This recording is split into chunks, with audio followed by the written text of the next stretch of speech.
ژمارەیەک لە دانیشتوانی گوندی دوڕاجی ناوچەی داوێ هاتوونەتە ناحی نەوجوول داوای چارەسەری کێشەی زەویە کشت و کاڵەکانیان دەکەن. ئەم قەزیەیە قەزەیەکی گەورەیە، هەروەکو لە مێژە باسم کرد وتم لە زاخۆ هەتاکو و جەلەولا قەزەیەکی ئامە تەینا دێەکەی دەی دوڕاجی نییە. بە حقیقەت ئێمە بۆیە داواکاریەکەمان ئاراستەی حکوومەتەکەین لێرەشۆ لە نەحێ بۆوە لە کێشە و گرفتەکان لەمە زیاتر گەورە نەبێ و حکوومەت هەنگاوی بۆ بنێ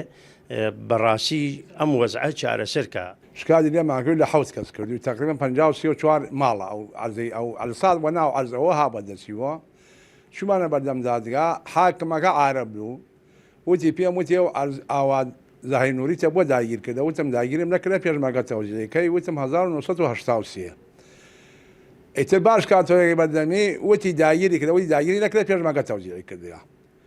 پێشمەکەتەوەی دوایی وتی کەیف خۆتانە ڕۆژی چوارشەمەیە پێنجشەمەیە بێن وتمان ناین ئیشمانەوە هۆیە ناوچەکەمان خراپە و وتی تر نایتۆ ئەلمیم ئیفادەی خۆتە دات و بەڕێوەبەری ناحی نەوجوول ئاشکرای دەکات ئەم کێشەیە کە بەرەوکی جوتیارانی گردووەتەوە لە تەواوی کوردستان و عێراق پێویستە چارەسەری ڕیشەی بۆ بکرێت ئەگەرنا کێشەی زۆری بەدواوە دەبێت. ڕاستیە کێشەی دەی دوڕاجی دیارە ماوەیە کە ئەم کێشەیە هەیە هاوڵاتیەکی دایەوە کاکە تاپۆی هەیە و ئەرزانەی بەدەستەوە بووە بەڵام لە ساڵانی پێش هەشتاکانی شۆ دیارە ئەرزەکانی جێڵاوە و داخەوە ئەگەر ئەم بڕیارە جێبەجێ بکرێت و بەو شێوەی کە لە دادگایەک و وەرەقەیەک بێت و بێ لێکۆڵینەوە بێ وردبوونەوە بڕیارێک دەربچێت ئەمە پێم وایە نەک بەس بۆ دی دوڕاجی زۆربەی دێهاتەکانی کوردستان ئەگرێتەوە و بەتابێت ئەو ناوچانەی کە زیاتر ناوچەی مادەی ١40 لە ئەم کێشەیە سەر هەڵەداتەوە. ئێمە تاکە ئێستاکە بەدەست ئەو ئەرزانەوە ئەناڵێنی کە کاتی خۆی حیزبی بەعس ئەرزی کوردەکانی ئیلغا کردبوو عەقدی کردبوو لەسەر عەرەب و هاوردەکان تاکو ئێستاکە نەمانتۆنێ ئێستاش ئەمجا بینەوە کێشەکانی ساڵی هەفتاکان سەر هەڵبداتەوە لە نێوان ئاغا و فەلاحە کارێکی خراپە. داواکارم هەم حکوومەت و هەم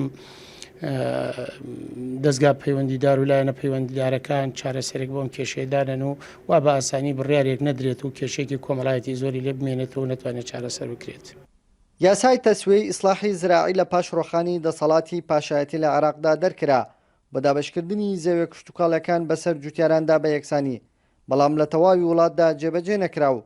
لە ئێستاشدا ئەم کێشەیە بۆ سەردەمە دەگەڕێتەوە بەڵام جوڵاندنی لە ناوچەیدایە و لەم کاتەدا بە بۆچوونی جوتیارانی گوندی دوڕاجی بە مەرام و مەبەستا لاگەری چارەسەر نەکردنی مەترسی کێشەی کۆمەڵایەتی لە دەکەوێتەوە و پەلکێشیش بکێشێت بۆ زۆر ناوچەی دیکە. کاروان حەبیب، کورد سات نیوز، ناحی نەوجوول.